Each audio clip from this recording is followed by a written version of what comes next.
નમસ્કાર ખેડૂત મિત્રો, આજે એક નવા વિષય સાથે આપણે ચર્ચા કરવી છે કે આજે ઘણા સમયથી ઘણા બધા ખેડૂત મિત્રો સાથે ચર્ચા ટેલિફોનિક થતી હોય એમાં જાણવા મળ્યું છે, ફિલ્ડ વિઝિટની અંદર જાણવા મળ્યું છે, ખેડૂતોના અભિપ્રાયોથી જાણવા મળ્યું છે કે આજે ઘઉં છે પીળા પડવાની સમસ્યા વધી રહી છે. તો પીળા પડવાના ઘણા બધા કારણો હોય છે. એ કારણોની ચર્ચા કરવા માટે આજે હું તમારી સાથે કૃષિ વિજ્ઞાન કેન્દ્ર ખાતે ફરજ બજાવું છું, મનીષ બલદાણિયા. તો આજે આપણે ચર્ચા કરવી છે ઘઉંમાં પીળાશ આવવાની સમસ્યા અને તેના નિવારણના ઉકેલો. તો ખાસ આપણે પહેલાં ફોકસ કરશું કે ઘઉંમાં પીળાશ આવવાના કયા કયા એવા કારણો છે કે જેના લીધે છે એ ઘઉં પીળા પડે છે. તો ઘઉંમાં પીળા પડવાના 5 કારણો. પહેલું, ભારે જમીન.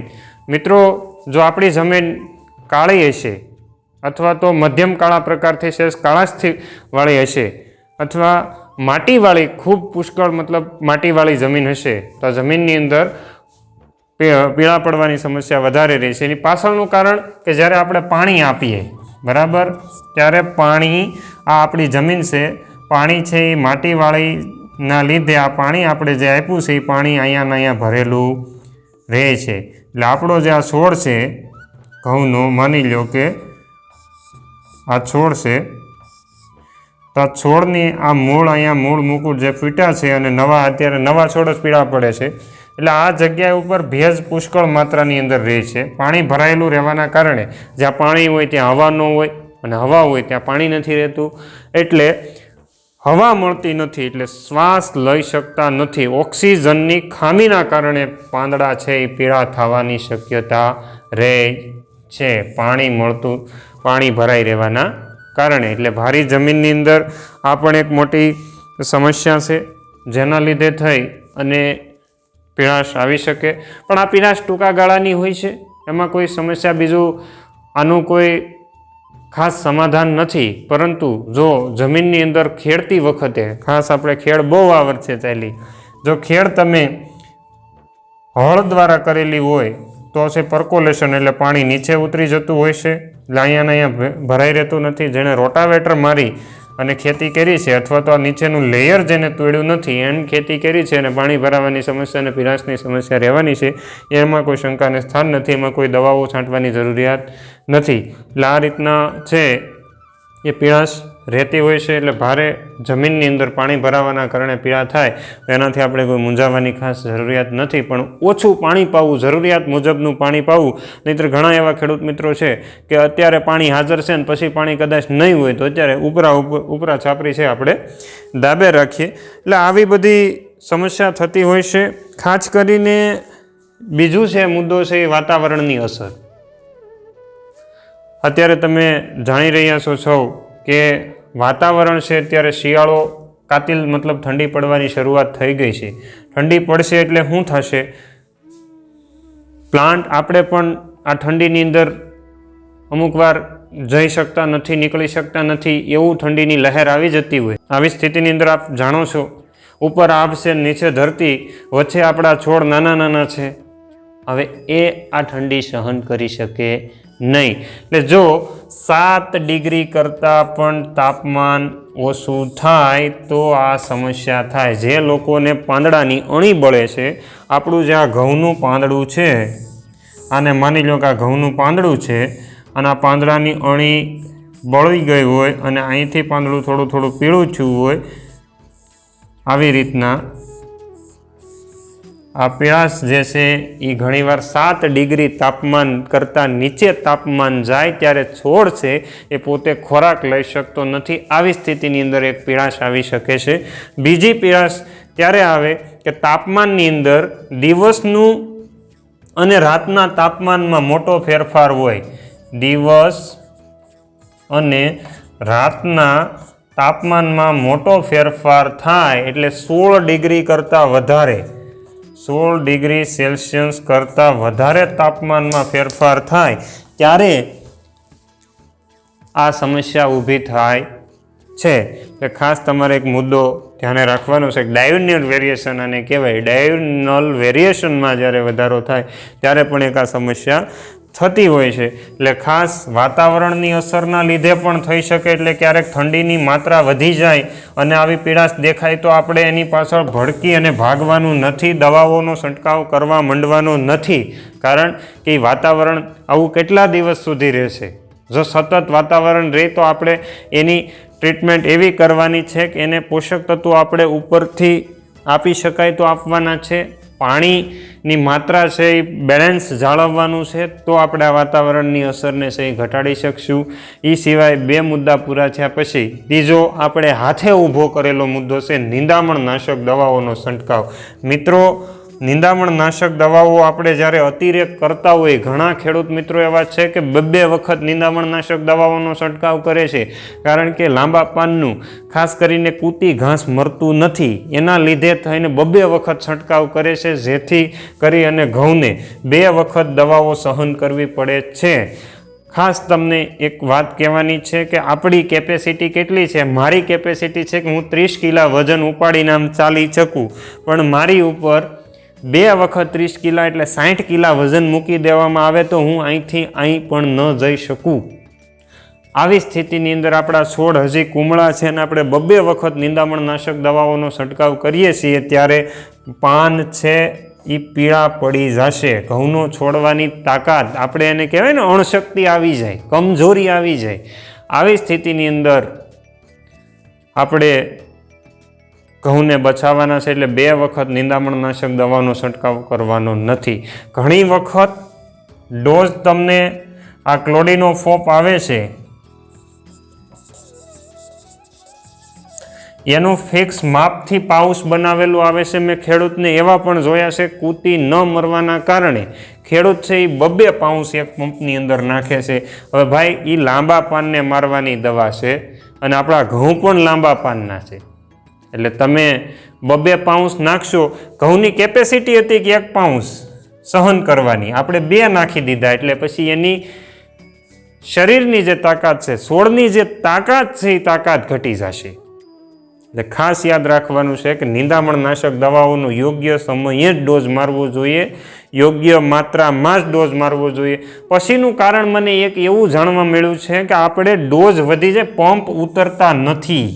ઘણા બધા વૈજ્ઞાનિકો, મેં ભારતના જે સર્વોચ્ચ વૈજ્ઞાનિકો કહેવાય ઘઉં બાબતના, એમની જોડે ચર્ચા કરી. એમને પણ મને જણાવ્યું કે સાહેબ, આની અંદર આપણે જે એકરે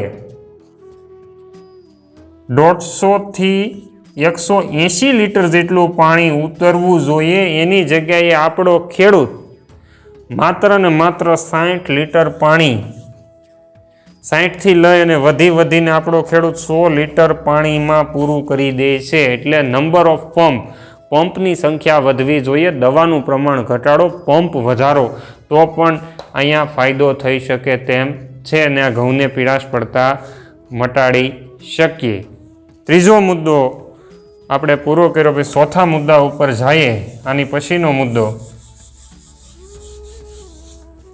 તો પોષક તત્વોની ઉણપ. હવે અહીંથી શરૂ થાય છે પોષક તત્વોની ઉણપ. ઘણા મિત્રો, ખાસ કરીને મારે તમને જણાવવાનું છે કે આપણે જમીનની અંદર જ્યારે ખાતર નાખીએ છીએ, ઘઉંનું વાવેતર કરતા હોઈએ ત્યારે ખાતર નાખીએ ત્યારે માત્ર આપણી પાસે કાં NPK 12, 32 અને 16 આ હોય અને મેજોરિટી ખેડૂતો DAP 18, 47, 0. મિત્રો, માત્ર DAP થી પણ કંઈ નથી થઈ શકતું અને માત્ર NPK થી પણ કંઈ નથી થઈ શકતું. પાકને 17 પોષક તત્વોની મિનિમમ રિક્વાયરમેન્ટ છે.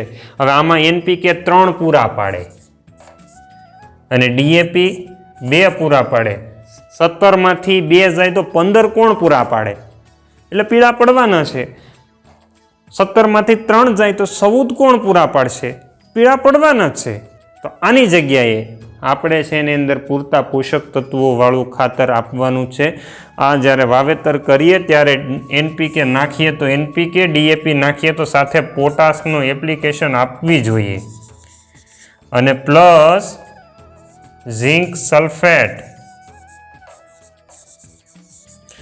આપવું જોઈએ. આ પાયાના ખાતરોની વાત છે. હવે ઘણા આમાં ફોન કરશે કે હવે ઝીંક સલ્ફેટ આપી દઈએ તો હા, 100% ઝીંક આપી શકાય. કયું? ચિલેટેડ ઝીંક તમે આપી શકો, એમાં કોઈ બાંધછોડ નથી. પણ આ જે ઝીંક અત્યારે ફોર્મ્યુલેશનની અંદર આવતું હોય તો એ નહીં, પણ ચિલેટેડ ફોર્મની અંદર જે ઝીંક છે એ ઝીંક આપણે સ્પ્રેમાં પણ આપી શકીએ, ખાતર તરીકે બીજા સાથે મિક્સ કરીને પણ આપી શકીએ, પાણી સાથે પણ આપી શકીએ. તો હવે આપણી પાસે એક જ ઓપ્શન રહેશે, સિલેટેડ ઝીંક આપવાનું છે. એટલે પોષક તત્વોની ઉણપના લીધે પણ છોડના પાન છે પીળા પડતા હોય. આજના આ વિષયનો છેલ્લો મુદ્દો, મૂળની અંદર રોગ અને જીવાતના કારણે પણ આ સમસ્યા થઈ શકે છે. એટલે જ્યારે ઘઉં આપણા આમ ઊભા હોય આ જમીનની અંદર, આપણા ઘઉંનો છોડ છે ને એના મૂળ અહીંયા ફૂટેલા છે, તો આ સમયે અહીંયા કોઈ જીવાત લાગે અથવા તો રોગ લાગે, કોહવારો શરૂ થાય, મૂળનો કોહવારો, તો છોડ છે એ પોતે પૂરતો ખોરાક લઈ શકતો નથી. કારણ કે એના મૂળ જ આપણા દાંત અથવા મોઢું ખુલતું બંધ થાય તો આપણે છે સહજ રીતે બીમાર પડવાના છીએ. એટલે છોડના મૂળમાં કોઈ જીવાત લાગે અથવા તો થળિયાનો કોહવારો એટલે મૂળનો કોહવારો શરૂ થાય તો પણ છોડ છે એ ખોરાક લઈ શકતો નથી અને છોડ છે પીળો પડવાનો શરૂ થઈ જાય. તો આવી સ્થિતિની અંદર આપણે યોગ્ય માત્રાની અંદર ફૂગનાશક દવાઓ અથવા તો જંતુનાશક દવાઓ, જો જીવાત દેખાતી હોય તો જંતુનાશક દવા, અને ફૂગ દેખાતી હોય અથવા કોહવારા જેવું લાગતું હોય તો ફૂગનાશક દવાનું ડ્રેન્ચિંગ અથવા પાણી સાથે આપવાથી આપણે છે આનું સરળતાથી નિયંત્રણ કરી શકીએ. છેલ્લો મુદ્દો એક રહી ગયો હતો, નિંદામણનાશક દવાઓનો અતિરેક ઉપયોગ. હવે મિત્રો, ઉપયોગ ક્યારે કરવો ની મહત્વનો મુદ્દો હતો. મૂળ મુકુટ અવસ્થાએ, અહીંયા મૂળ આવ્યા એટલે મને યાદ આવ્યું હતું, મૂળ મુકુટ અવસ્થા માંડ હજી ફૂટી હોય ને અહીંયા કોઈએ જેને સ્પ્રે દાબી દીધો એટલે આ મૂળ ફૂટવાના નથી.